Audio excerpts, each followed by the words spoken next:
A millionaire sits in the defendant's chair, facing devastating charges of corporate fraud that could destroy his life forever. As the judge is about to declare the case lost due to the mysterious absence of his lawyer, a child's voice echoes through the courtroom. "Your Honor, I can defend him." Everyone turns shocked to see the 7-year-old daughter of his cleaning lady raising her hand with determination. The judge initially laughs, saying this is no place for a child. But when she opens her notebook and begins to cite complex legal terms with surgical precision, silence fills the room. What no one expected was that this gifted girl had discovered something about the case that could change everything. The scent of polished wood filled Edward Santana's nostrils as his trembling fingers clutched the impeccably tailored suit that once represented success and now felt like a shroud. The grand courtroom echoed with muffled whispers, each sound reverberating like small daggers in his already torn soul. There, in the defendant's chair he never imagined occupying, the 62-year-old millionaire faced the cruelest of ironies. His generosity had become his sentence. Charges of corporate fraud danced before his eyes like mocking ghosts. Improper workplace relationships, abuse of power, moral corruption. Words he never imagined could be associated with his name, built over decades with sweat, dedication, and, most importantly, with an unwavering belief in human kindness. His thoughts drifted back to that afternoon 3 weeks ago, when he met Maria Sanchez. The 40-year-old woman, with tired but determined eyes, had arrived at his company carrying a broom and desperate hope. A single mother, tireless worker, she needed the cleaning job to support her 7-year-old daughter. Edward, touched by her plight, didn't hesitate to hire her immediately. "Mr. Santana," she had said, her voice choked, "I promise I won't disappoint you. It's just sometimes I don't have anyone to leave Sophia with when she gets out of school early." "Bring her," Edward replied without a second thought. That warm smile that had won over suppliers and clients over the years, lighting up his face. A child brings life to the environment. Besides, while you work, she can do her homework in the conference room. How had that simple, human decision turned into such an elaborate trap? Edward watched the antique clock on the courtroom wall, its hands marking 3:15 in the afternoon. His lawyer, hired by his own partner, Robert Hayes, in a gesture that at the time seemed generous, had not yet arrived. Time was running out, and the judge showed growing impatience. Robert, the name of the man he considered his right hand, his confidant, almost a brother, now left a bitter taste in his mouth. 45 years of friendship, joint construction of a business empire, sharing dreams and victories.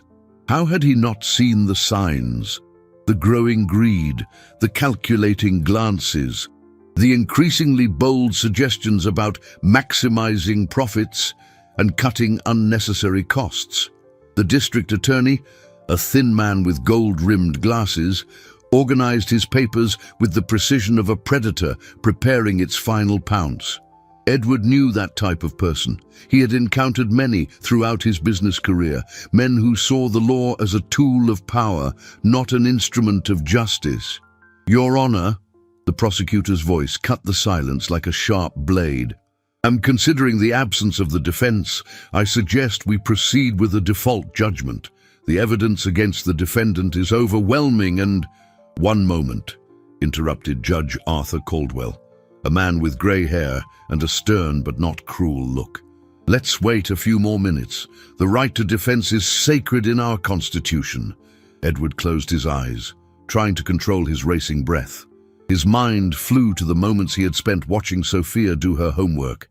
The girl was extraordinary.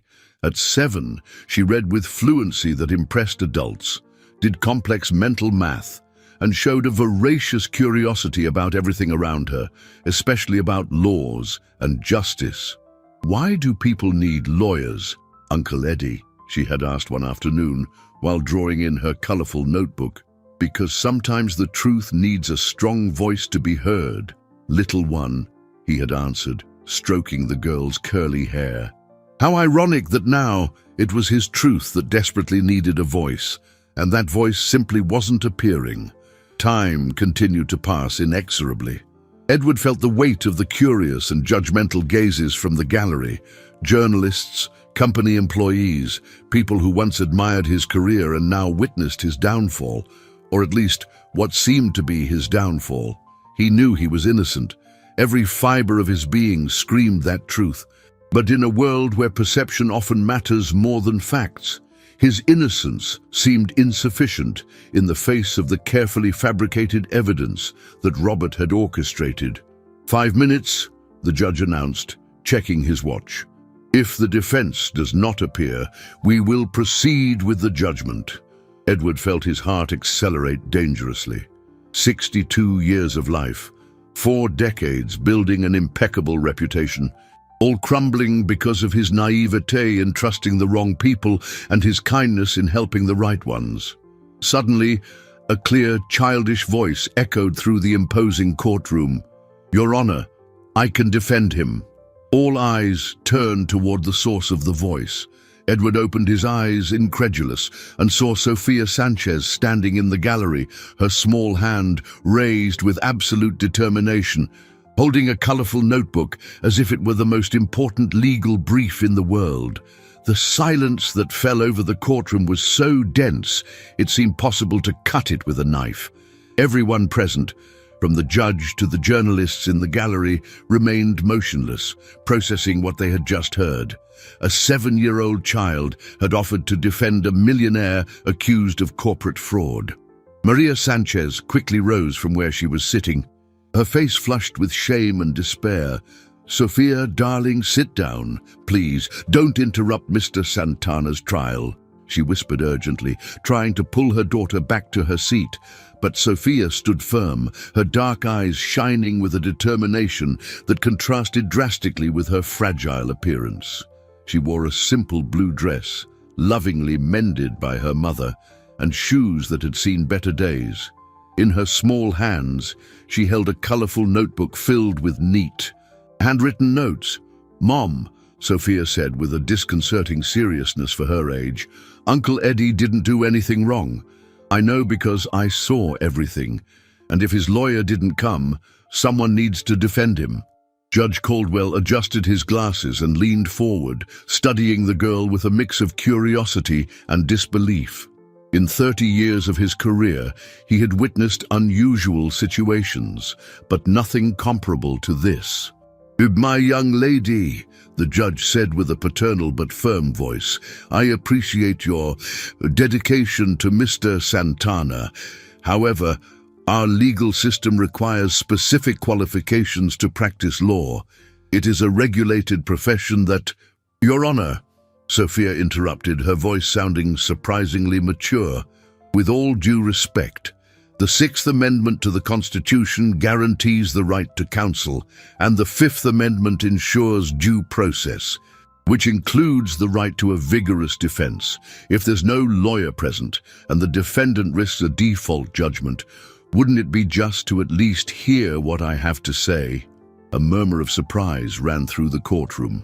Edward felt his heart pound, not just because of Sofia's unexpected constitutional citation, but because of the hope that was beginning to blossom in his chest.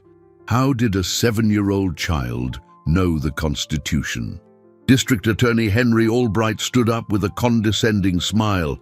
"Your Honor, this is a circus. We cannot allow a child to turn this courtroom into a playground.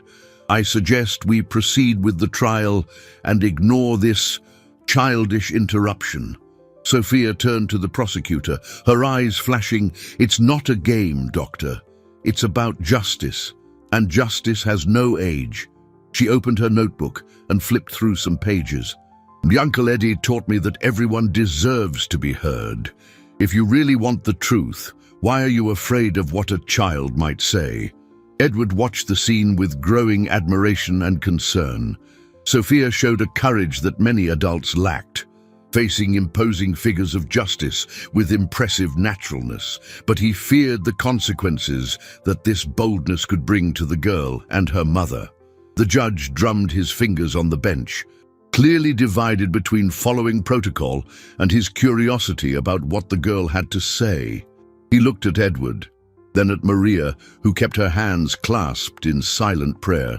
"Dr. Albright," the judge finally said, "considering that the appointed defense did not appear and that the defendant has a constitutional right to defense, I will allow the girl to speak, not as a lawyer, obviously, but as a witness in defense of the accused." Sophia smiled for the first time since entering the courtroom, a pure and radiant smile that momentarily illuminated that solemn environment. "Thank you, Your Honor. I promise not to waste your trust."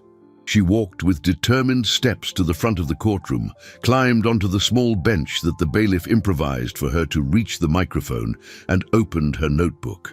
Its pages revealed colorful drawings mixed with precise notes, a peculiar combination of childlike innocence and a developing, analytical mind. "Your Honor," Sophia began, her clear voice echoing through the sound system.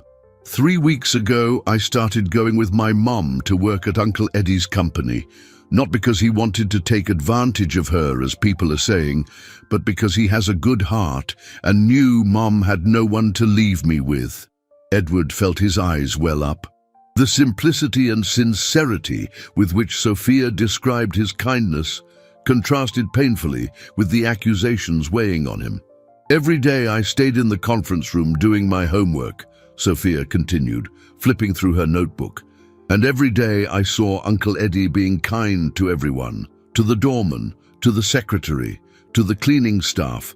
He always asked how their families were, if they needed anything." The prosecutor rolled his eyes, clearly impatient. "Then, Your Honor, this is irrelevant. We are here to judge corporate fraud, not to hear praise for the defendant's character." Sophia turned to the prosecutor with a serious expression that reminded Edward of himself in the most important negotiations of his career.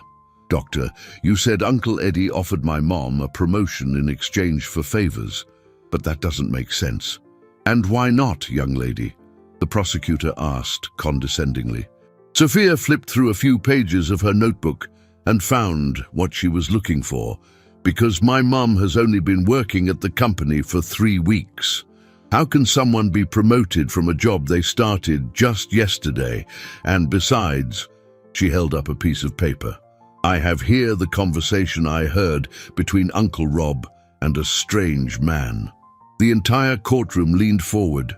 Edward felt a chill run down his spine at hearing Robert's name mentioned by Sophia. "What conversation, Sophia?" the judge asked, his voice showing genuine interest. The girl took a deep breath, as if preparing to reveal the most important secret of her life. "Last Tuesday, I was in the conference room when I heard voices in the hallway. Uncle Rob was talking to a gentleman I had never seen before. They were talking about eliminating Uncle Eddie and taking control of the company." A deathly silence fell over the courtroom. Edward felt his world spinning as Sophia's words echoed in his mind. Robert Yai, his partner of decades, planning his elimination.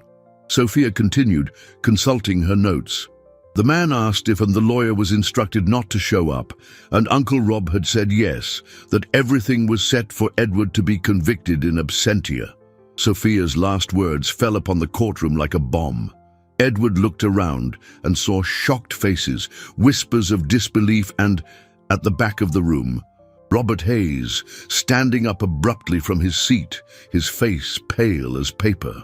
Robert Hayes tried to disguise his desperation with a forced smile, but his trembling hands as he adjusted his tie betrayed him completely. Edward watched his former partner with a mix of disbelief and deep pain. 45 years of friendship, joint construction of dreams, sharing successes and failures. Could all of it have been an elaborate charade? Judge Caldwell noticed Robert's agitation and gestured for him to remain seated. "Mr. Hayes, you will have an opportunity to speak at the appropriate time." He then turned to Sophia, who remained serene before the microphone, as if she were simply telling a story at dinner. "Continue, Sophia. What else did you hear in that conversation?" Sophia carefully flipped through her notebook, her small hands handling the pages with the precision of an experienced librarian. Edward watched fascinated as a 7-year-old child had developed such a meticulous organizational system. "Your Honor," Sophia said, finding the page she was looking for, "they talked about photos. The man showed some photos to Uncle Rob and said that would be enough to convince any jury. But I saw those photos and they don't show anything wrong." District Attorney Albright frowned. "What do you mean, you saw the photos? A child shouldn't have access to evidence in a judicial process." Sophia turned to him with that disconcerting seriousness that had already become her hallmark. "Doctor, I didn't take the photos.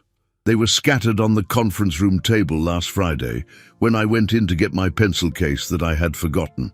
I thought they were pictures from the company's anniversary party, so I looked." She opened her notebook to a specific page, revealing colorful drawings that reproduced with impressive fidelity what she had seen. "In this photo here," she pointed to one of her drawings, "Uncle Eddie is helping me reach a book on the high shelf. In this other one, he's explaining how the coffee machine works to my mom. And in this one, the three of us are smiling after he gave me a chocolate." Edward felt a wave of emotion as he recognized in Sophia's drawings moments he considered precious, simple gestures of humanity that someone had twisted into malicious evidence. The girl's artistic precision was remarkable. Every detail was faithfully reproduced, from the position of the hands to the facial expressions. "But if these are normal situations," the judge inquired, "how could they be used as evidence of improper conduct?" Sophia sighed, a surprisingly mature sound coming from a child. "Because whoever took the photos cropped out important parts. In the first photo, it doesn't show that my mum was right there, cleaning the room. In the second, they cut out the part where other employees were also drinking coffee. In the third, you can't see that it was in the presence of several people during the afternoon snack." A murmur of indignation ran through the gallery. Edward saw journalists scribbling notes frantically, clearly fascinated by the turn a child was giving to the case. Maria Sanchez watched her daughter with a mix of pride and concern. She knew Sophia better than anyone in the world, knew of her exceptional intelligence, but feared the consequences of exposing such a young child to the brutality of the judicial system. "Sophia," the judge said gently, "those are very insightful observations for someone your age. How did you learn to notice such important details?" The girl smiled shyly for the first time since she began speaking. "My mom always taught me to pay attention to what's happening around me, and I really like to read about detectives and investigators. I have a collection of children's mystery books that Uncle Eddie gave me." Edward remembered the day he gifted Sophia with the book collection.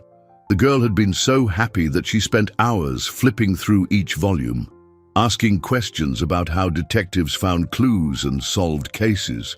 He never imagined he would be cultivating the skills that would one day save him. District Attorney Albright began to show signs of nervousness. "Your Honor, while it is touching to hear the girl's observations, we must rely on concrete evidence, not on children's drawings and a 7-year-old's interpretations." "Doctor," Sophia interrupted firmly, "you said concrete evidence is important. I agree completely." She reached into a small bag she was carrying and pulled out an object that made everyone in the courtroom lean forward to get a better look. It was a small digital recorder, like the ones students used to record lectures. Sophia held it as if it were the most precious treasure in the world. "Last Wednesday, when I heard Uncle Rob talking to that strange man, I remembered the detective books and thought I should record the conversation. My teacher had lent me this recorder to practice reading at home." The silence in the courtroom was deafening. Robert Hayes was visibly pale, his hands gripping the arms of the chair so tightly that his knuckles were white. And what does this recording contain, Sophia?" the judge asked, his voice betraying the excitement he tried to control. Sophia looked directly at Edward, her eyes conveying a determination that transcended her age. "It contains the truth, Your Honor. The truth about who really wants to destroy Uncle Eddie and why." The prosecutor stood up abruptly. Objection. This recording, if it even exists, was obtained illegally by a minor, without the knowledge of the parties involved. Doctor, Sophia replied with impressive calm, I was playing in the hallway when I heard loud voices. I wasn't intentionally spying. And when I realized they were talking about hurting Uncle Eddie, I thought I should have proof to show someone who could help. The judge pondered for a few moments, clearly divided between legal questions and his curiosity about the recording's content.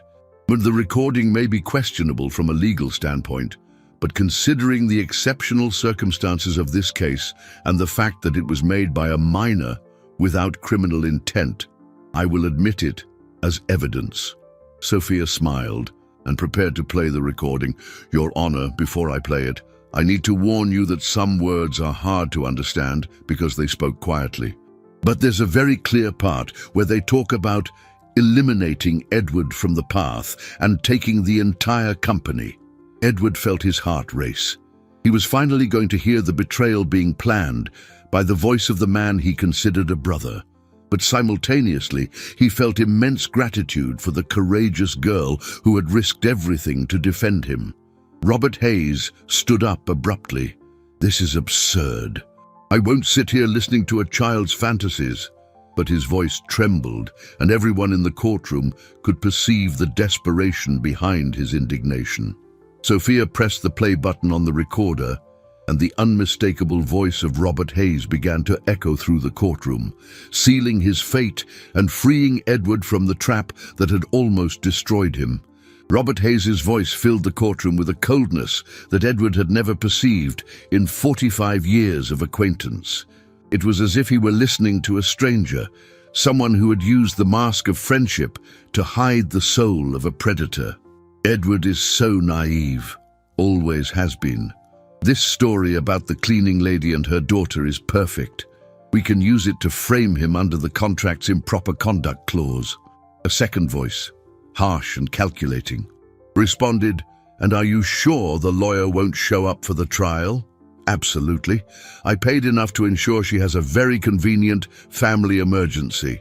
Edward will be tried in absentia, lose everything, and I'll finally have total control of the company." Edward felt his blood run cold. The betrayal was even deeper than he had imagined. Robert had not only orchestrated the false accusations, but had also corrupted his own lawyer. He looked at the man he considered a brother, seeing now a stranger with cold, calculating eyes. The recording continued, each word a dagger to Edward's heart. "And if anyone suspects anything?" the unknown voice asked. "Who's going to suspect? Edward trusts me blindly. He even signed powers of attorney, giving me authority to manage part of the business in case of temporary incapacity. The idiot didn't even read what he was signing properly." Sophia watched the reactions in the courtroom intently. Her small face showed deep sadness as she saw how her revelations affected Edward. The girl understood, with an impressive maturity for her age, that she was witnessing the moment someone discovered their entire life had been a lie. Maria Sanchez wept silently in her seat, torn between pride for her daughter's courage and the horror of discovering that her family had been used as pawns in a cruel game of power and greed. Judge Caldwell took notes frantically, his face showing increasing indignation with every word of the recording. In 3 decades of his career, he had rarely witnessed such calculated and cruel betrayal. Robert's voice continued on the recording. "The photos you took turned out perfect, cropped just right. They seem to show exactly what we need them to show. And the best part is, Edward doesn't even suspect. He thinks he's being kind to the woman and the child. And after he's convicted? Simple. With the powers of attorney and the contractual clauses, I take full control. Edward loses everything, the company, his reputation, his freedom.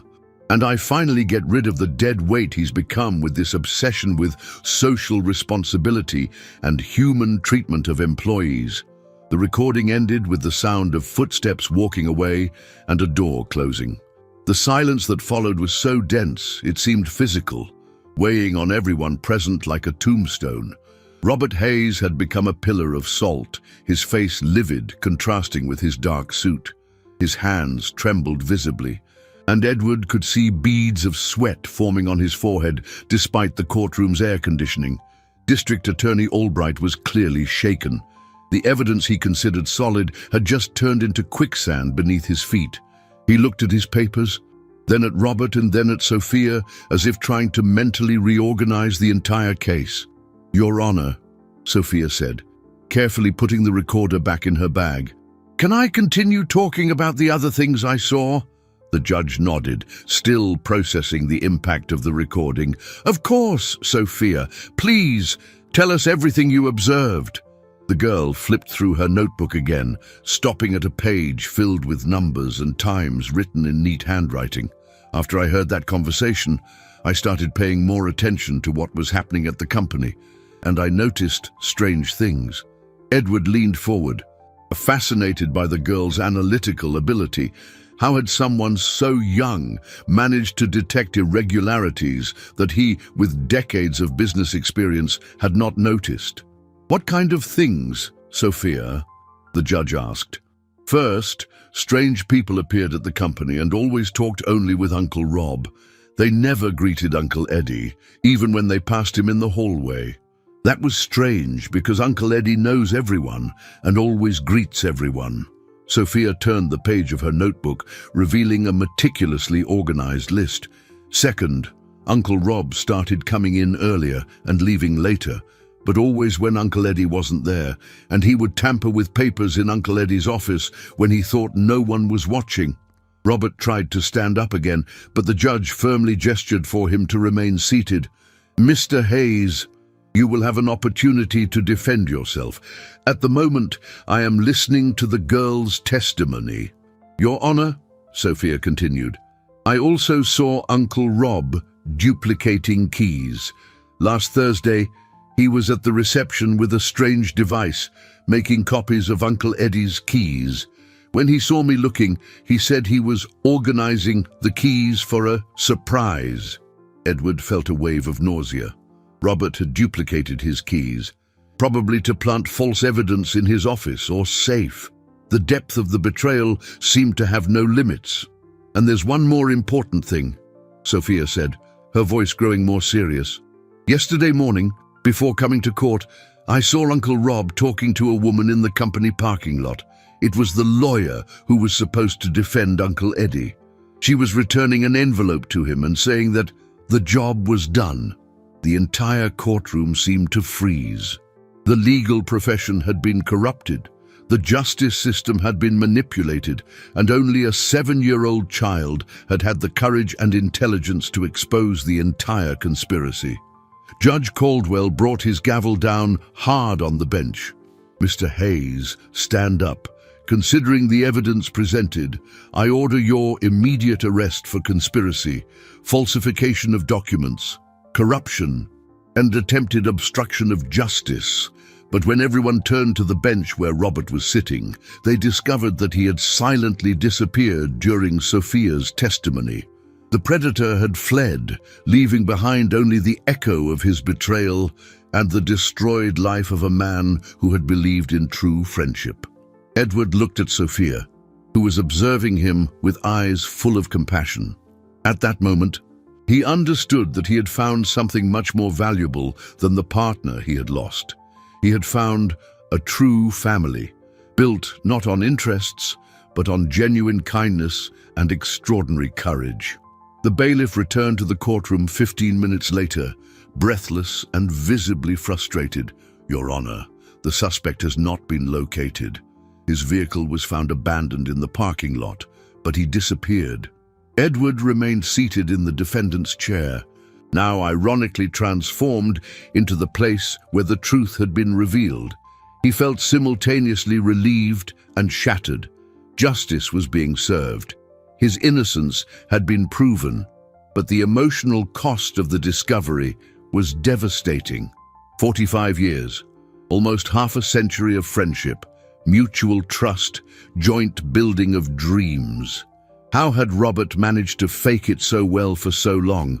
Edward mentally relived thousands of shared moments, trying to detect signs that at the time seemed insignificant, but now gained a sinister meaning. Judge Caldwell organized the papers on his desk, clearly shaken by the events he had just witnessed. "Mr. Edward Santana," he said in a solemn voice, "considering the evidence presented by young Sofia Sanchez, I declare you innocent of all charges. The case is dismissed immediately." A collective sigh of relief ran through the gallery. Journalists began making frantic calls, company employees whispered among themselves, and Maria Sanchez finally allowed tears of gratitude to roll freely down her face. But Edward couldn't feel joy. He looked at his own hands, trying to understand how he had been so blind. Robert had always shown ambition, but Edward had interpreted that as dedication to business. The occasional comments about maximizing profits and cutting unnecessary costs seemed like legitimate business suggestions, not signs of corrosive greed. Sofia stepped down from the small improvised bench and walked over to Edward. Her steps were hesitant, as if she sensed the deep pain her revelations had caused the man she had tried to protect. "Uncle Eddie," she said in a small voice, "I'm so sorry I had to tell you those things about Uncle Rob. I know you two were friends for a long time." Edward looked at the girl and felt his heart warm for the first time in weeks. There was a 7-year-old child showing more compassion and wisdom than many adults he had known throughout his life. "Sofia," he said, his voice choked, "you have nothing to apologize for. You saved me. You saved not only my freedom but my dignity. How can I thank such a small person for such a grand gesture?" The girl smiled shyly and extended her colorful notebook to Edward. "You can keep my drawings and notes. Maybe they'll help the police find Uncle Rob and find out if he did this to other people too." District Attorney Albright approached, his face still showing the shock of having been misled by fabricated evidence. "Mr. Santana, on behalf of the District Attorney's Office, I offer a formal apology. We were victims of an elaborate conspiracy. We will ensure that all individuals involved are investigated and prosecuted." Edward nodded, but his mind was elsewhere. He thought of the company employees, the decisions he would need to make, the necessary rebuilding after the betrayal. How could he trust business partners again? How to distinguish between genuine loyalty and disguised self-interest? Maria Sanchez approached with hesitant steps. "Mr. Santana, we don't know how to thank you. Sofia always said you were special, different from other bosses I've had. Now I understand why." "Maria," Edward said, finally rising from the defendant's chair, "I'm the one who should be thanking you. You gave me back something I thought I had lost forever, the faith that there are still good people in the world." Judge Caldwell struck his gavel one last time. "Before we adjourn this session, I would like to record for the official record that I witnessed something extraordinary today. A 7-year-old child demonstrated more courage and integrity than many experienced professionals. Sofia Sanchez, you have a brilliant future ahead of you." Sofia blushed and hid behind her mother, suddenly shy amidst the praise. But Edward could see the spark of determination in her eyes. That girl would be special, not just for her exceptional intelligence, but for the moral courage that few adults possessed. As the courtroom emptied, Edward remained seated, processing the magnitude of what had happened. In a matter of hours, his life had gone from the brink of ruin to complete vindication. But the emotional scars of betrayal would remain for a long time. Sofia returned to him, carrying only her small recorder. "Uncle Eddie, can I ask you a question?" "Of course, little one." "Are you going to be okay? I know you're sad about Uncle Rob, but sometimes bad people do bad things, and it's not our fault for not noticing." Edward felt his eyes well up again. How could a child express with such simplicity truths that he was struggling to accept? "Sofia," he said, kneeling to be at the girl's height, "you just taught me something very important. Thank you for reminding me that kindness still exists in the world." The girl smiled and impulsively hugged Edward. "Will you still be our friend? Forever?" Edward promised, feeling that he could finally glimpse a future beyond the pain of betrayal. But as he hugged Sophia, a concern grew in his mind. Robert had fled, but men like him rarely gave up easily. Were there other accomplices in the conspiracy? Was the corrupted lawyer just the beginning of a larger network of corruption? Edward looked at Maria and Sophia, now his moral and emotional responsibility, and understood that the battle for justice was just beginning. Robert might have fled, but he had left behind a trail of destruction that needed to be undone, and Edward was determined to protect his new family from any retaliation that might come. 3 days after the trial, Edward walked through the corridors of his company with a strange sense of unfamiliarity. Everything seemed the same walls, the same furniture, the same employees. But his perception had drastically changed. Every corner could hide a betrayal. Every smile could mask a conspiracy. The office Robert had occupied for decades remained sealed by the police. Edward passed by it several times a day, unable to avoid looking through the frosted glass of the door.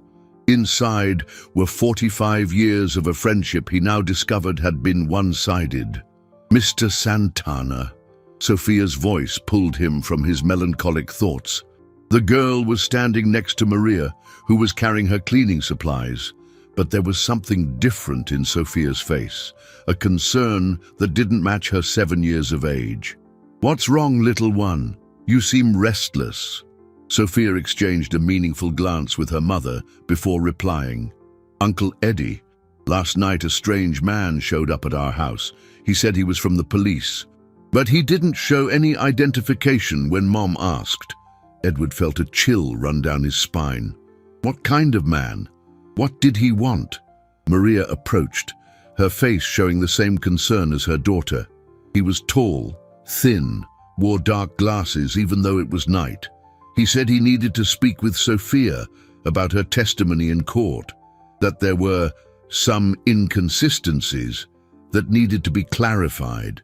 But Mom was smart, Sophia added with a proud smile. She said she'd only talk in the presence of a lawyer and at the official precinct. The man got nervous and left.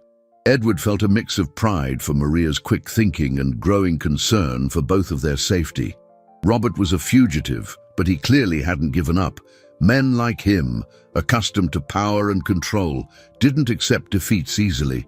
"You both did very well," Edward said, trying to keep his voice calm so as not to alarm Sophia further. "But I think it's best we take some precautions. How about you both come stay at my house for a few days?" Maria was visibly uncomfortable with the suggestion. "Mr. Santana, we don't want to bother you. We've already caused so much trouble." "Maria," Edward interrupted gently, "after everything you've done for me, considering you a bother would be the greatest ingratitude in the world. My house has enough rooms, and honestly, I'd feel safer knowing you're protected." Sophia tugged at her mother's sleeve. "Mom, Uncle Eddie has a huge library. You said I could read more books about investigators." Despite the tension of the moment, Edward smiled. Sophia's thirst for knowledge was insatiable, and her passion for mysteries and investigations had intensified after the events in court. "Actually," Edward said, having a sudden idea, "Sophia, how about we start our own investigation? You've shown impressive detective skills. Maybe we can find out more about Robert's network." Sophia's eyes lit up with excitement. "Really, Uncle Eddie? I can help investigate for real." "Of course, but with one condition. Always with adult supervision and never putting yourselves in danger." That afternoon, the three settled into Edward's home library. The girl was fascinated by the number of books, especially an entire section dedicated to biographies of famous investigators and historical criminal cases. Edward had contacted a private investigator recommended by the police, a former detective named Carlos Mendoza. The 50-year-old man, with grey hair and perceptive eyes, arrived late in the afternoon to discuss the case. "Mr. Santana," Mendoza said, consulting his notes, "we've gotten some information about your former partner. Robert Hayes didn't act alone. There's an organization that specializes in acquiring companies through blackmail and false accusations against owners. Edward felt his blood run cold. An organization? How many people could be involved? From what we've discovered so far, at least 10 people in different positions: corrupt lawyers, unscrupulous private investigators, clerks willing to falsify documents. It's a sophisticated scheme. Sophia, who was pretending to read a book but clearly paying attention to the conversation, looked up. "Mr. Mendoza, can I ask a question?" The investigator looked at the girl with curiosity. "Of course, Sophia. I heard about your brilliant performance in court. If they do this with many companies, there must be a pattern, right? A way to choose victims, a method of operation, maybe even the same types of accusations." Mendoza was impressed by the question. "Exactly. We're investigating other similar cases from the last 5 years, and you're right, there's a defined pattern. And if we find that pattern," Sophia continued with growing enthusiasm, "we can predict what they'll do next and maybe find where Uncle Rob is hiding." Edward looked at Sophia with growing admiration and concern. The girl had not only saved his life, but continued to demonstrate an analytical capacity that rivaled professional investigators. "Sophia is right," Mendoza said. "In fact, I'm starting to believe that you may have dismantled a much larger operation than we initially imagined." But while they talked, Edward couldn't shake the feeling that they were being watched. He looked out the library window and saw a shadow moving among the trees in the garden. "Carlos," he said discreetly, "I think we have company." The investigator followed Edward's gaze and immediately positioned himself protectively. Maria, Sophia, get away from the windows. Now, Sophia, however, had already noticed the strange movement. "Uncle Eddie, that's the same man who showed up at our house last night." The hunt had begun, and Edward understood that protecting his new family would be much more complicated than he imagined. Robert and his accomplices were not willing to give up easily, and Sophia's courage, which had saved them once, could now put them in even greater danger. The discovery happened completely unexpectedly. While Carlos Mendoza checked the perimeter of the house and Edward installed additional security cameras, Sophia played silently in the library, flipping through the investigation books that fascinated her so much. That's when she found something that would completely change the course of the entire investigation. "Uncle Eddie!" Sophia's voice echoed through the house with an urgency that made everyone run to the library. "And I need to show you something very important." Edward found the girl kneeling on the floor, surrounded by documents she had taken from inside an old criminology book. Her eyes sparkled with a mix of excitement and concern. "Sophia, where did you find these papers?" Edward asked, kneeling beside her. "They were hidden inside this book on criminal investigation," Sophia explained, showing a leather-bound volume. "The pages were false. There was a secret compartment. Look what's in here." The documents were photocopies of contracts, correspondence, and handwritten notes. But what most caught Edward's attention was the header of one of the letters: Operation Acquisition, Phase Beta. Carlos Mendoza took the documents and examined them carefully. His face became progressively more serious as he read. "My God," he finally murmured. "Sophia, you just found the criminal organization's operations manual." Maria approached, concerned by the general agitation. "What kind of manual?"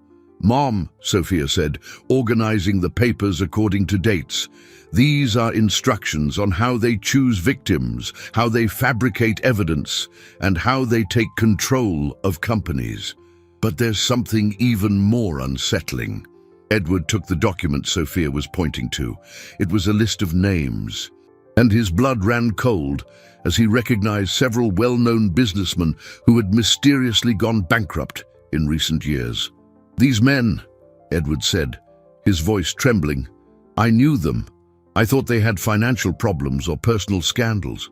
In reality, they were victims of the same organization. But the biggest surprise was yet to come.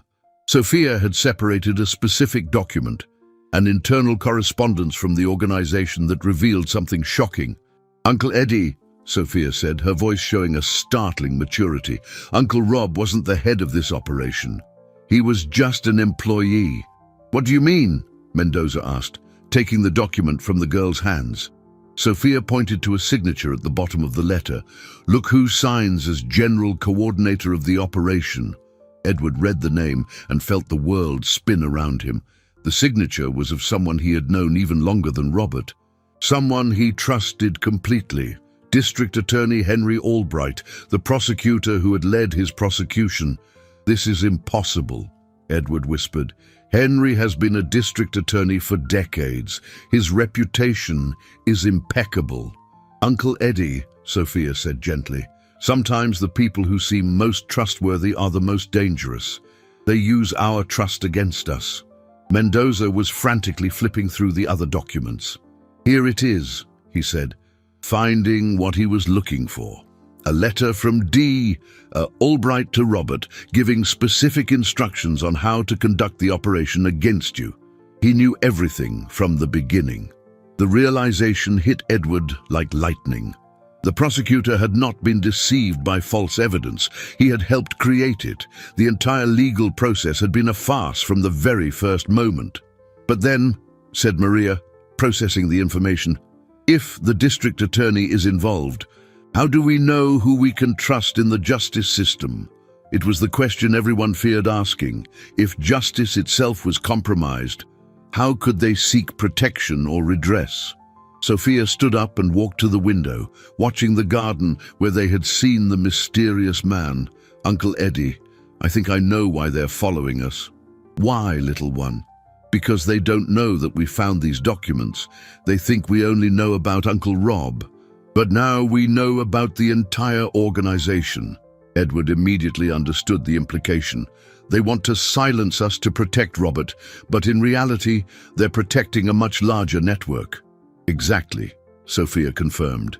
"And if we can prove that D.A. Albright is involved, the entire organization can be exposed." Mendoza was taking notes quickly. "We need to act very carefully. If Albright is really behind this, he has access to legal resources that can be used against us. It needs to look like we're only investigating Robert. Like a chess game," Sophia observed. "We pretend we don't know about the king while we capture the pawns." Edward looked at the girl with growing admiration and concern. Sophia had become the central piece of an investigation that could bring down a network of corruption that extended to the highest echelons of the judicial system. "Sophia," he said seriously, "do you understand that we are now dealing with people much more dangerous than Robert?" The girl nodded, her eyes showing a determination that transcended her age. "Yes, Uncle Eddie, but I also understand that if we don't do anything, they will continue hurting other families like they almost hurt ours." At that moment, Edward realized that he had completely underestimated the situation. They were no longer dealing with the betrayal of a greedy partner, but with a sophisticated criminal organization that had infiltrated the very system of justice.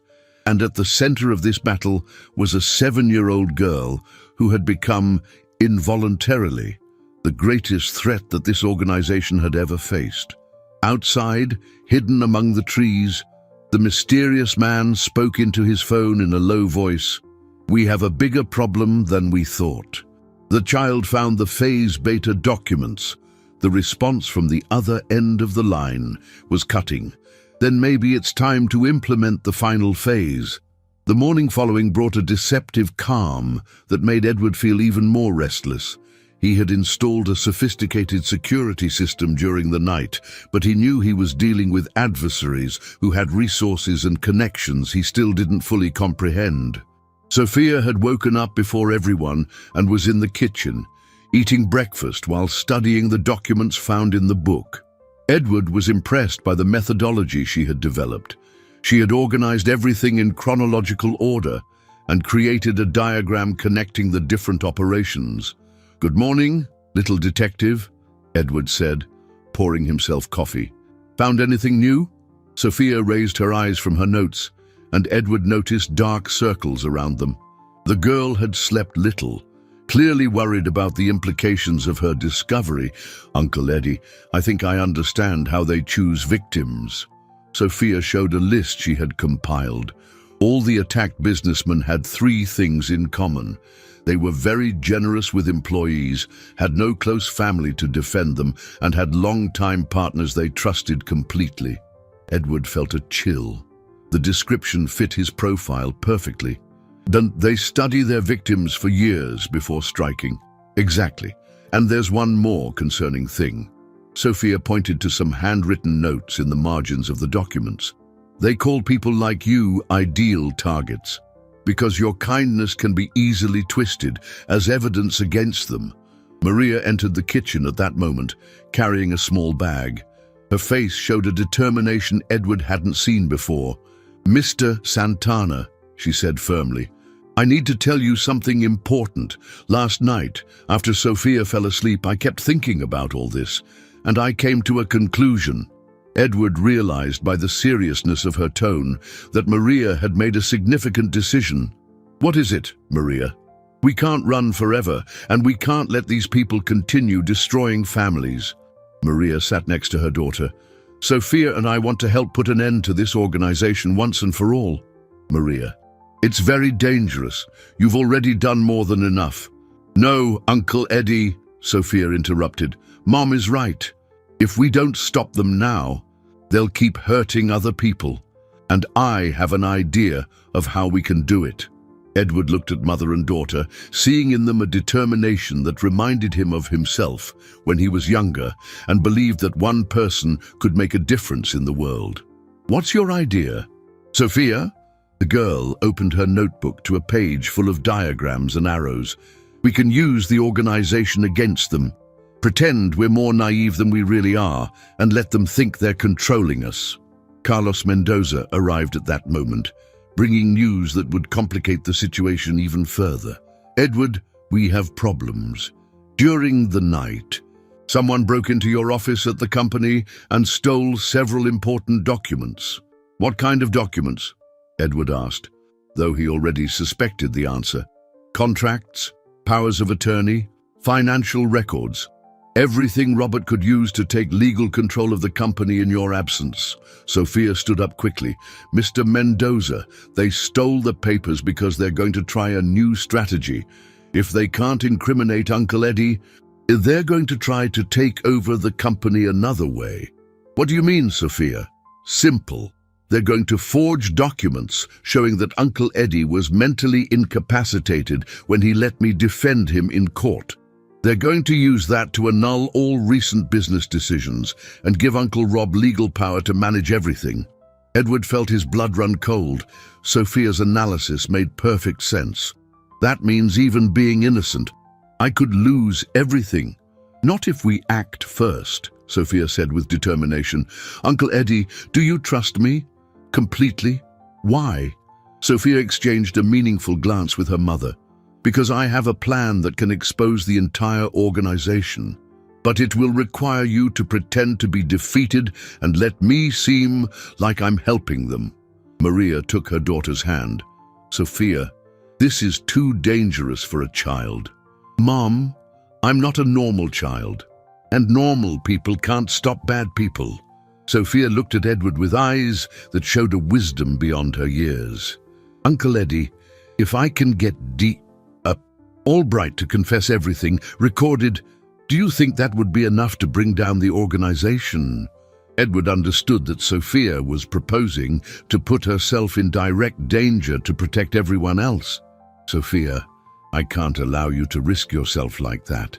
You've already taught me, Uncle Eddie," Sophia said softly, "that sometimes we need to be brave to protect the people we love. Now it's my turn to protect our family." The word family hit Edward like a lightning bolt. That's what they had become to him. Not just people he protected, but people who protected him back. A family built not on blood, but on mutual love, trust, and courage. Mendoza studied Sophia's face with growing admiration. "What kind of plan do you have in mind?" Sophia smiled. And for the first time since discovering the documents, Edward saw the 7-year-old child behind the brilliant mind. "I'll pretend I want to help D.A. Albright because I'm mad at Uncle Eddie for putting Mom and me in danger. Kids do that sometimes when they're scared. They turn against the people they love." "And how would that expose Albright?" Edward asked. "Because he'll want to use my betrayal to legitimize the new accusations against you. And when he's boasting about how clever he is, I'll be recording everything." Edward looked at Sophia, then at Maria, then at Mendoza. They all seemed to understand that they had reached a crucial point. They could continue running and hiding, or they could take a final stand against an organization that had destroyed countless lives. "Sophia," Edward finally said, "if we're going to do this, we need a perfect plan. One mistake and we lose everything." Sophia nodded seriously. "Then we'd better start planning, because I bet they're already planning their next move." As if destiny were listening to her words, Edward's phone rang. It was an unknown number. "Hello?" "Edward," a familiar voice said, making his blood run cold. It was D.A. Henry Albright. "We need to talk. It seems your young friend found some documents she shouldn't have." Edward put the phone on speaker, allowing everyone to hear the conversation. D.A. Albright's voice sounded calm and controlled, but there was an underlying coldness that reminded Edward of how he had been manipulated throughout the entire legal process. "D.A. Albright," Edward said, trying to keep his voice neutral. "How did you get my private number?" "Edward, do you really believe we lack the resources to obtain basic information?" The prosecutor's laugh was chilling. "But I didn't call to threaten you. On the contrary, I want to propose a deal that will benefit everyone." Sophia gestured to Edward, indicating she wanted to speak. Edward hesitated for a moment, then nodded. "D.A. Albright," Sophia said in an apparently timid voice, very different from the determination she had shown minutes earlier. "It's Sophia. Can I say something?" "Of course, my dear. How are you feeling after all this confusion?" "I'm scared," Sophia replied, and Edward was impressed by her acting ability. "Mum and I are hiding at Uncle Eddie's house, but he's saying strange things about fleeing the country. I think he's gone crazy." Edward swallowed hard. Sophia was implementing her risky plan without warning. "What kind of strange things?" "Sophia," Albright's voice showed growing interest. "He keeps pacing the house, talking to himself about conspiracies and people trying to get him. And yesterday he yelled at Mom when she said she wanted to go back home." Sophia paused convincingly. Albright, do you think Uncle Eddie might actually be going crazy?" Maria looked at her daughter with a mix of pride and terror. Sophia's acting was so convincing that for a moment she herself almost believed it. "Sophia," Albright said in a paternal voice, "it's possible that the stress of the trial has affected Mr. Santana's mind. Sometimes people who go through very difficult situations develop paranoia and erratic behavior." "That's it!" Sophia exclaimed with fabricated enthusiasm. "Paranoia! He keeps saying someone's trying to steal his company and that even you are involved. That's crazy, right?" Edward saw Mendoza taking notes quickly, recording every word of the conversation that could be used as evidence later. "Very crazy," Albright agreed, and Edward could practically hear the malicious smile in his voice. "Sophia, you and your mother need protection. How about you come talk to me in my office? I can explain some legal options to ensure you stay safe." "Can I bring the papers he keeps messing with all the time? He says they're super important, but to me, they just look like scribbles." Edward felt his heart race. Sophia was offering the documents as bait. "What kind of papers, dear? I don't know. There's a lot of handwritten stuff, some with other people's names, addresses. He keeps saying they're evidence of something, but when I ask evidence of what, he starts yelling. It would be very helpful if you brought those papers, Sophia. I can analyze them and determine if they pose any danger to you and your mother." Sophia looked at Edward, who nodded gravely. The plan was working. Albright was biting the bait. Okay, D.A. Albright, but there's a problem. Uncle Eddie doesn't want Mom and me to leave the house. He locked all the doors and said it's dangerous. That's concerning. It shows he's really losing touch with reality. Albright paused, calculating. Sophia, do you think you could leave the house without him noticing, just for a quick chat? I think so. He sleeps a lot during the day now. Keeps taking some weird pills. Edward admired Sophia's ability to create convincing details that painted a picture of mental instability. Perfect. How about this afternoon, at 3 o'clock? My office is downtown. Do you know where it is? Yes, I do. Mom and I can take a cab. Sophia paused, as if hesitating. D.A. Albright, do you promise you'll protect Mom and me? I'm scared of what Uncle Eddie might do if he finds out we left the house. I promise, dear. In fact, I can arrange for permanent police protection for you, armed men who will ensure Edward can never harm you again. Edward felt a chill. Albright was revealing his true intentions, not protection, but complete control over Sophia and Maria.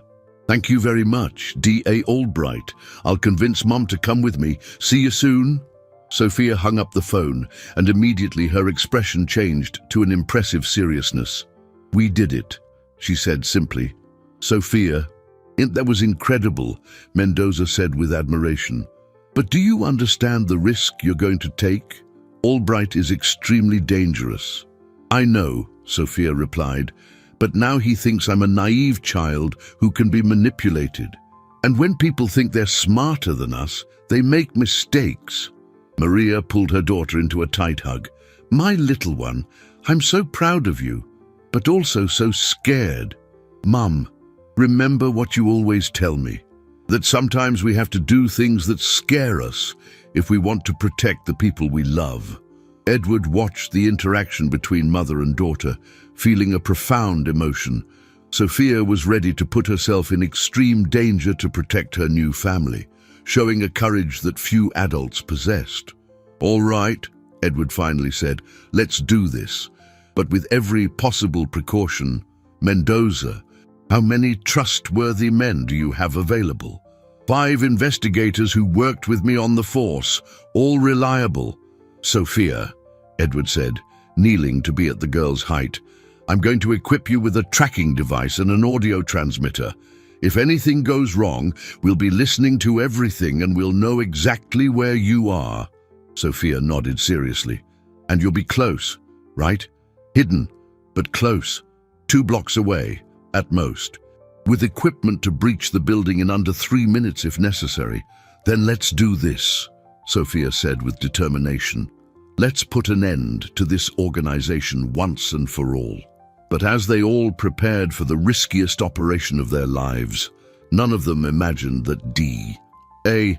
Albright had already anticipated the possibility of being recorded and had prepared a trap even more elaborate than anyone could imagine. The next 2 hours were the most tense of Edward's life.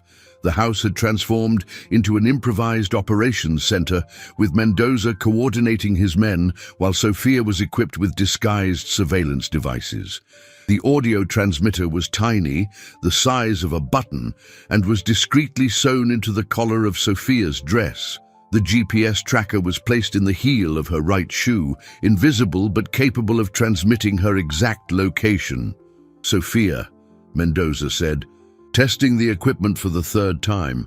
Remember, keep the conversations long. The more Albright talks, the more evidence we'll have. And if he says anything that makes you feel in danger, say the phrase, I need to call my Aunt Carol. That's the signal for us to breach the building immediately. Sophia nodded, but Edward could see the tension in her small shoulders. As mature as she was still a child about to face an experienced predator. Little one, Edward said, kneeling before her, you don't have to do this. We can find another way. Uncle Eddie, Sophia interrupted gently, how many families has this organization destroyed? Edward consulted the documents found. From what we know, at least 15 in the last 5 years. And how many more will they destroy if we don't stop them?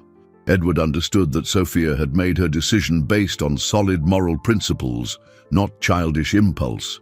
"You're right, but promise you'll be extremely careful." "I promise." Sophia hugged Edward tightly. "And promise you'll take care of Mom if something happens to me." Maria, who had remained silent during the preparations, quickly approached. "Sofia Sanchez, I don't want to hear that kind of talk anymore. You're going into that office, you're going to get the confession we need, and you're coming home safe and sound. Understood?" Sophia smiled for the first time that day. "Yes, Mom, sorry." At 2:45, a cab pulled up in front of the house. Sophia and Maria got in, carrying a folder with selected copies of the documents found, copies that Mendoza had carefully prepared, omitting the most sensitive information. Edward and Mendoza followed in a separate car, keeping a safe distance. 3 other vehicles with Mendoza's investigators spread out strategically along the route, creating an invisible protective net. "Edward," Mendoza said as he drove, "I know it's hard, but I need you to stay calm. Sophia is smarter and braver than many agents I've known. She'll succeed." Edward watched the red dot on the tracking device, marking Sophia's location. "Carlos, what if we're underestimating Albright? What if he finds out Sophia is recording? That's why we have Plan B and Plan C." Mendoza pointed to a commercial building near Albright's office.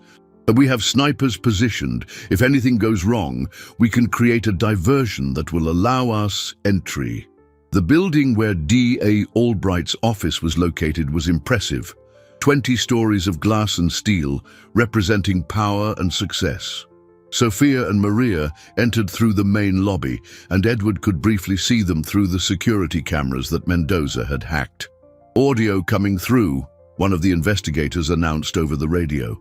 Sophia's voice echoed clearly through the communication system. "Mom, are you sure it's here? It looks too fancy for a prosecutor." "It is, honey. 15th floor." Edward felt his heart race as the elevator began to ascend. Each floor felt like an eternity. "We're here," Sophia whispered, and Edward imagined his adopted daughter taking a deep breath to prepare for the performance of her life. The office door opened, and D.A. Albright's unmistakable voice filled the audio system. "Sophia, Maria, so glad you could make it. Come in, please." "Wow," Sophia said with feigned admiration. "Your office is huge. D.A. Albright." "Thank you, dear. Have a seat. Make yourselves comfortable. Can I offer you anything? Juice? Soda?" "Can I have an orange juice?" Sophia asked, and Edward understood that she was buying time to analyze the environment. "Of course. And you, Maria?" "Water." "Please." Edward heard the sound of footsteps and the clinking of glasses being prepared. Albright was being the perfect host, creating an atmosphere of trust before revealing his true intentions. "So, Sophia," Albright said after a few minutes, "tell me more about Mr. Santana's strange behavior. I'm worried about you too." Albright, he's really weird. Last night he spent the whole night walking around the house, talking to himself about people trying to get him. And did he mention specific names? Edward noticed how Albright directed the questions, looking for information about how much they really knew. "Yes, he talked about Uncle Rob, which makes sense, right? But he also talked about you, and that's crazy because you're a prosecutor." "Very strange indeed. And these documents you mentioned." "I brought some," Sophia said, and Edward heard the rustling of papers. "More, but I don't understand any of it. It looks like crazy scribbles." There was a long pause, during which Edward imagined Albright carefully examining the carefully prepared documents. "Sophia," Albright finally said, his voice subtly changing tone, "these documents are very interesting. They show that Edward discovered more than we imagined." Edward felt his blood run cold. Albright had dropped the pretense. "What do you mean, D.A.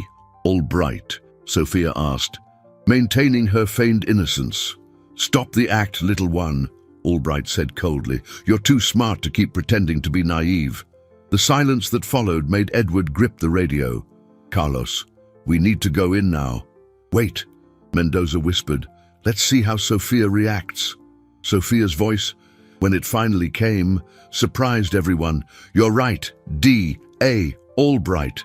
I knew you were too smart to believe my act.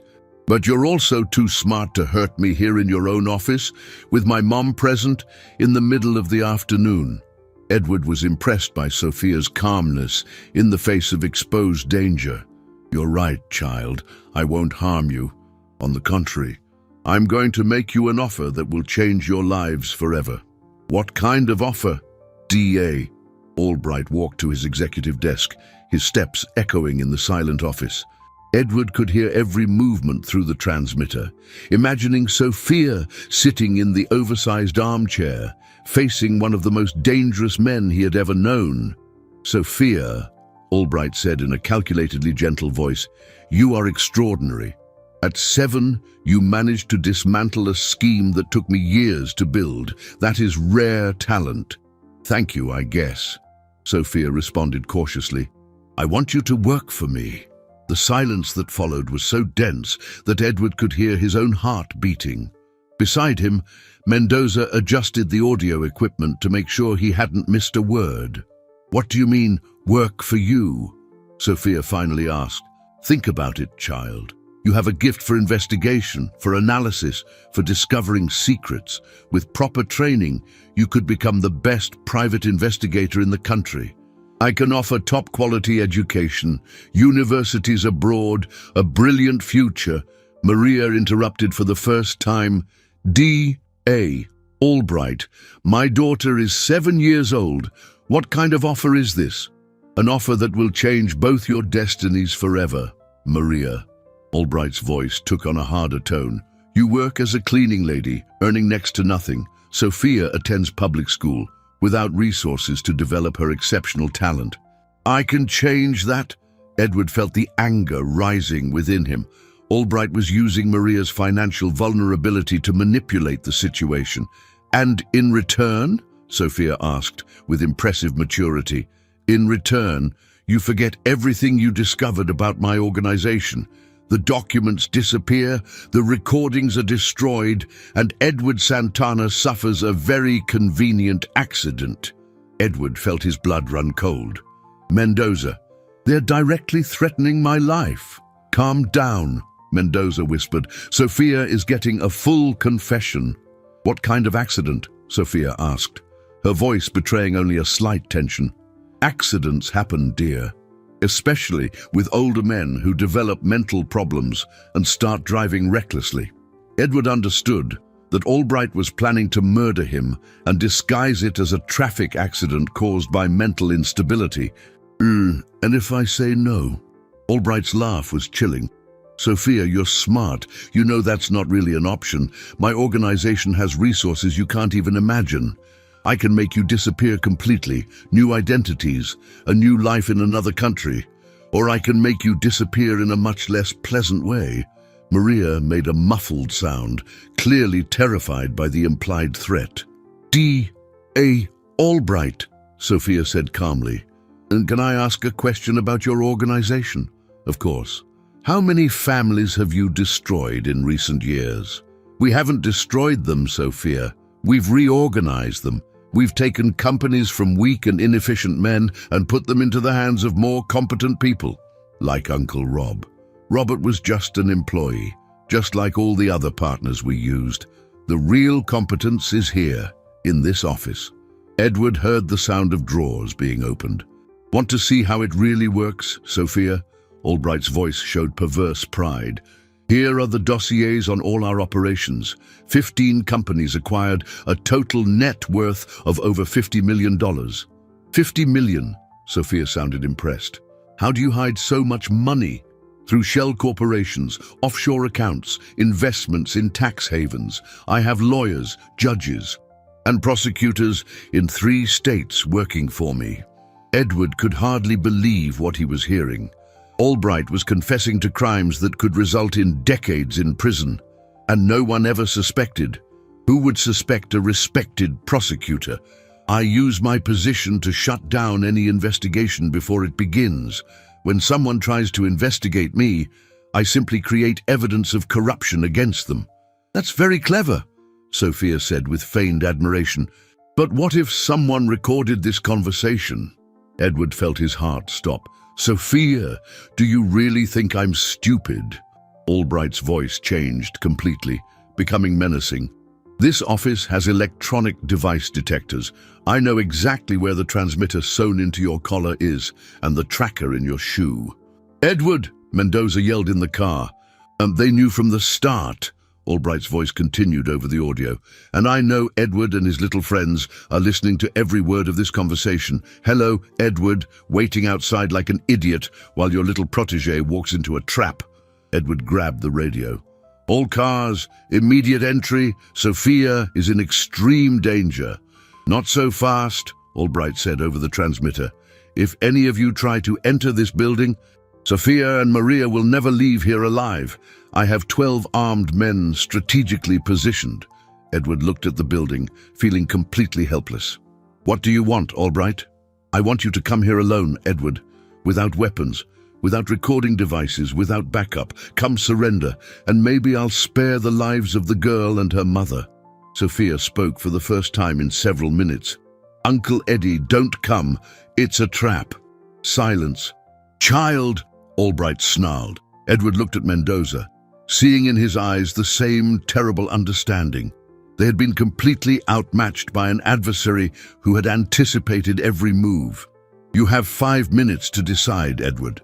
Albright continued. Your life for theirs. Seems like a fair trade, considering they're in this situation because of you. Edward closed his eyes, knowing there was only one possible choice. Sophia and Maria had risked everything to save him, and now it was his turn to return the sacrifice. I'm going, he said into the radio.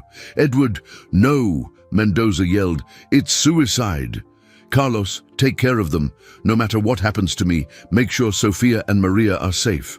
Edward got out of the car and began to walk toward the building, each step bringing him closer to what he knew would be his final destiny. But at least Sophia and Maria would have a chance to survive. What he didn't know was that Sophia had prepared one last trump card, something that not even Albright's electronic detectors could discover. Edward walked through the building's lobby with heavy steps, each movement bringing him closer to what he believed was his end. Albright's security guards escorted him silently to the elevator, frisking him thoroughly before allowing him to ascend. They found and confiscated his cell phone, but there was nothing else to find. On the 15th floor, the office door opened before he even knocked. Decker, Albright was there, smiling with the satisfaction of a predator who had finally captured his prey. Edward, my old friend, Albright said with false cordiality. Come in, please. Sophia and Maria are eager to see you. Edward entered the office, and his heart broke when he saw Sophia and Maria sitting on the sofa, surrounded by 2 armed men. Sophia seemed smaller than ever, but her eyes showed a determination that surprised him. Uncle Eddie, she said calmly, I'm so sorry I put you in this situation. Sophia, none of this is your fault, Edward replied, trying to convey strength through his voice. You're the bravest person I've ever met. Albright walked to his desk, clearly savoring the moment. What a touching reunion. Edward, sit down. We have some matters to resolve before the final outcome. Edward remained standing. Ma'am, what do you want, Albright? First, I want you to sign these documents transferring all your companies and assets to a charity organization that will coincidentally I manage. And then you'll have a tragic accident. A depressed businessman, tormented by false accusations, decides to end his own suffering. Edward looked at Sophia, who seemed to be studying something in her hands. It was her colorful notebook, which she had somehow managed to keep with her. E.D.A. Albright, Sophia suddenly said, can I ask one last question before you hurt Uncle Eddie? Of course, child. Consider it a professional courtesy. Sophia flipped through a few pages of her notebook. You said you have judges and prosecutors working for you in 3 states. What are their names? Albright laughed. Sophia, do you still think you can collect evidence? All your devices have been neutralized. I know, Sophia said simply. I'm just curious. Edward watched Sophia, trying to understand her plan. The girl seemed strangely calm for someone in mortal danger. "Why not?" Albright said arrogantly. "You're going to die anyway. Dr. Marcus Thorne in California, Dr. Eleanor Vance in Texas, Dr. Paul Rodriguez right here." Sophia wrote carefully in her notebook, "and the lawyers. Dr. Robert Perdue, Dr. Christina Sanchez, Dr. John Miller." Albright listed the names with perverse pride. Clearly satisfied to demonstrate the reach of his corruption network, Edward couldn't understand why Sophia was collecting information that would die with them. But then he noticed something strange. As she wrote, Sophia pressed the pencil very hard, as if she was trying to engrave the words through several pages. "And the offshore bank accounts?" Sophia asked innocently. "Cayman Islands Central Bank, account number 44728891. Swiss International Bank, account 77388924. Albright recited the numbers as if reading a shopping list.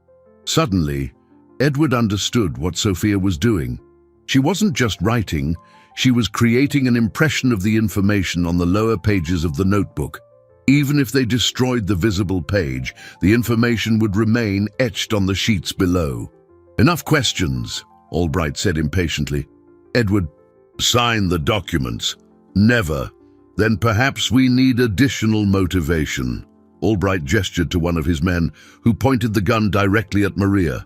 "No!" Edward shouted. "Leave them alone. Sign the papers, and she lives." Edward looked at Sophia, who made an almost imperceptible nod. She wanted him to sign. But why? With trembling hands, Edward picked up the pen and began to sign the documents. Each signature was like a dagger to his soul. But if it would give Sophia and Maria a few more minutes of life, it was worth any sacrifice. "Excellent," Albright said when Edward finished. "Now, the last part of our meeting." Albright opened a drawer and pulled out a pistol. "Edward, you're going to commit suicide with this gun, a shot to the head, quick and efficient. And if I refuse, then you'll watch Sophia and Maria die slowly before you." Edward looked at the two people who had become his true family. "D.A. Albright, can I hug them one last time?" "As you wish, but make it quick." Edward walked to the sofa and hugged Maria, whispering in her ear, "Forgive me for all this." Then he turned to Sophia. The girl's hug was surprisingly strong, and when her lips were close to Edward's ear, she whispered something that made his heart pound. "The notebook is connected to Uncle Carlos's cell phone via Bluetooth. He's hearing everything." Edward almost lost control. Sophia had found a way to keep communication active, even with all of Albright's electronic detectors. Her intelligence had surpassed Albright's technology. "Uncle Eddie," Sophia said aloud, "before you die, I want you to know that I love you like a true father." "I love you too, little one," Edward replied, understanding that she was buying time for Mendoza to act. "Enough with the sentimentality," Albright snarled. "Edward, intake the gun." Edward slowly extended his hand toward the pistol, gaining every precious second. "D.A. Albright, can I ask one last question?" "What? How did you manage to corrupt so many justice officials?" "Simple. Everyone has a price. Some accept money, others prefer blackmail. Discovering people's weaknesses is my specialty." At that exact moment, the building lights went out completely. In the total darkness that followed, Edward heard the sound of breaking glass, shouted commands, and the sound of people invading the office. Federal agents. "Nobody move!" Powerful flashlights illuminated the office, revealing heavily armed agents pointing their weapons at Albright and his men. In a matter of seconds, all the criminals were disarmed and handcuffed. "How?" Albright stammered, completely stunned. Carlos Mendoza entered the office, carrying a tablet that showed the complete recording of Albright's confession. "D.A. Henry Albright, you are under arrest for racketeering, money laundering, corruption, extortion, and attempted murder." Edward looked at Sophia, who smiled shyly despite the tears in her eyes. "How did you manage to keep communication active?" Remember the book with the secret compartment? I disassembled one of the old transmitters and hid the parts in my notebook. When I pressed hard while writing, it activated the emergency system that connected directly to Uncle Carlos's cell phone. Edward knelt and hugged Sophia tightly. You saved our lives again. We saved each other, Sophia corrected. That's what families do. 3 weeks after D.A. Albright's arrest, Edward walked through the corridors of the courthouse accompanied by Sophia and Maria. This time, however, he was not there as a defendant, but as the principal witness in one of the largest corruption cases in the state's judicial history. The courtroom was packed with journalists, curious onlookers, and other businessmen who had been victims of the criminal organization. Edward recognized several faces, men who, like him, had lost everything to a scheme that seemed impossible to detect. Uncle Eddie, Sophia whispered, adjusting the new dress he had bought for her. Are you nervous? A little, Edward admitted, looking at the girl who had become the center of his life. And you? No. I'm eager to see D.A. Albright get the punishment he deserves. The presiding judge, Judge David Larson, a highly respected figure brought in from another state to ensure impartiality, called the first witness. Edward watched D.A. Albright being led to the defendant's chair in handcuffs, a sight that brought him a bitter satisfaction. Robert Hayes had been captured 2 days after Albright, trying to flee to Mexico with forged documents. The corruption network had collapsed like a house of cards when Sophia provided all the information she had collected. Mr. Edward Santana, the special prosecutor called, can you tell us how you discovered the existence of this criminal organization? Edward looked at Sophia before answering. Actually, prosecutor, it was a 7-year-old girl named Sophia Sanchez who discovered it. I was too blind to see the betrayal right before my eyes. During the next 2 hours, Edward recounted the entire saga, from the first suspicions to the final confrontation in Albright's office. When he reached the part about Sophia's intelligence and courage, his voice choked with emotion. Mr. Santana, Albright's defense lawyer asked, isn't it true that your company was facing financial difficulties, making you an easy target for swindlers? No, Edward responded firmly. My company was solid. I was just an easy target because I trusted people blindly and believed in human kindness. And isn't it true that you invented this whole story to get revenge on Deacon Albright for prosecuting you? Sophia stood up abruptly in her seat. Objection! That question is offensive and ignores all the evidence already presented. The judge smiled slightly.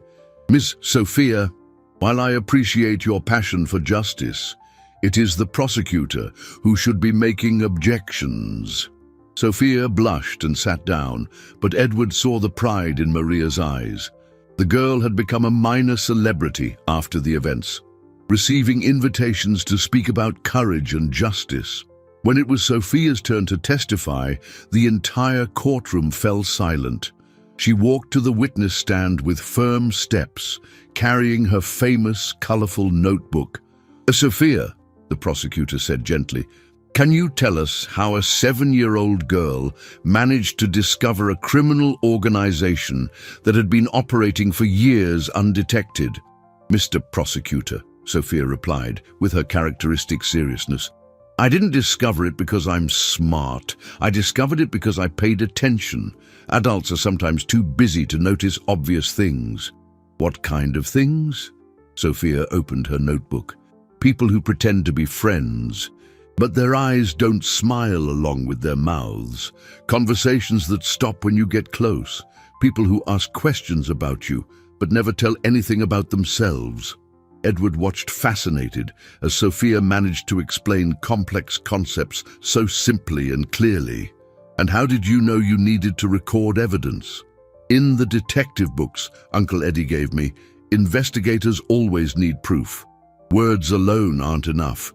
You need evidence that people can't deny. And Albright watched Sophia with a mix of hatred and reluctant admiration. He had been defeated by a child who had used his own arrogance against him. Sophia, the judge asked, Do you have a message for other children who might be watching this trial? Sophia thought for a moment. Yes. I want to say that kids aren't too small to make a difference. If you see something wrong happening, tell a trusted adult. And if the first adult doesn't believe you, tell another. Keep telling until someone listens. The entire room erupted in spontaneous applause, bringing tears to the eyes of many present. When the lawyers finished their closing arguments, the judge retired to deliberate.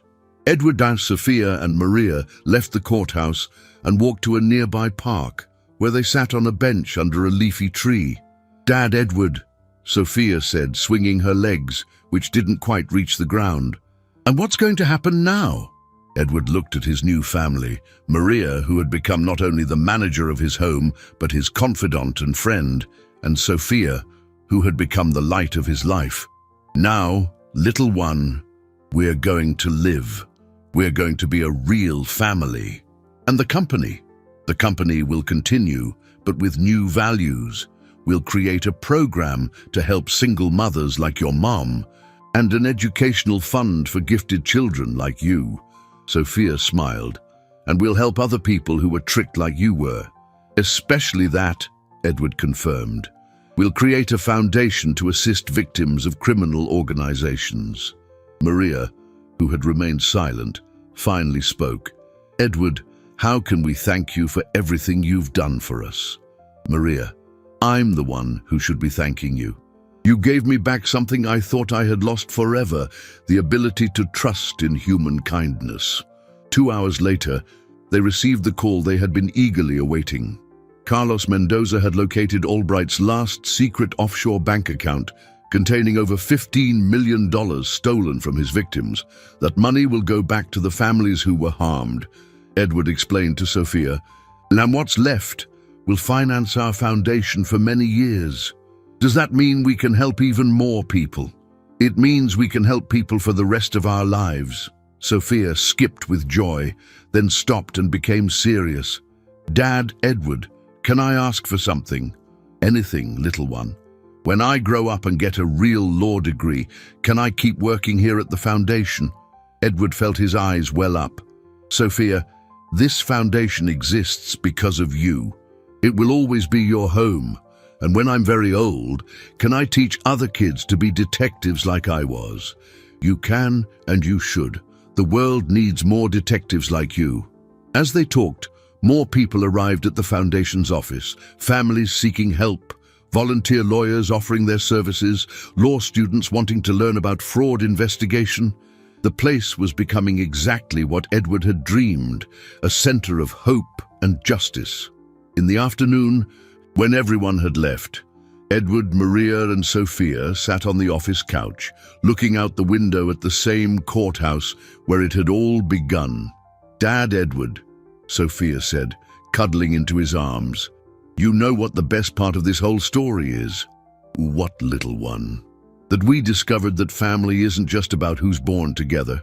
Family is about who chooses to stay together and protect each other." Edward hugged Sophia and Maria, feeling a profound gratitude for the winding path that had led them to each other. He had lost a partner he thought was a brother, but he had gained a daughter and a companion who were his true family. "Sophia," Maria said softly, "you're right. And you know what else I learned?" "What?" "Mom, that sometimes the worst things that happen to us lead us to the most beautiful things in our lives." Edward looked at the two women who had transformed his existence and understood that Maria was absolutely right. Robert's betrayal and Albright's conspiracy, however painful they had been the path that led him to the family he had always wished for. Outside the window, the sun set over the city, painting the sky with golden hues that symbolized new beginnings and renewed hope. And in the office of the Sofia Sanchez Foundation, a family built on love, courage, and justice planned ways to protect other families from the predators who hid behind masks of respectability. The girl who had saved a millionaire with her exceptional courage now dedicated her life to saving others, proving that true wealth is not in what we possess, but in the good we do in the world. And so, in the same courthouse where he almost lost everything, Edward found not only his freedom, but his true purpose, protecting the innocent alongside the most extraordinary family anyone could wish for. The story that had begun with betrayal and despair ended with love, justice, and the promise that as long as people like Sofia Sanchez exist in the world, truth will always find a courageous voice to defend it.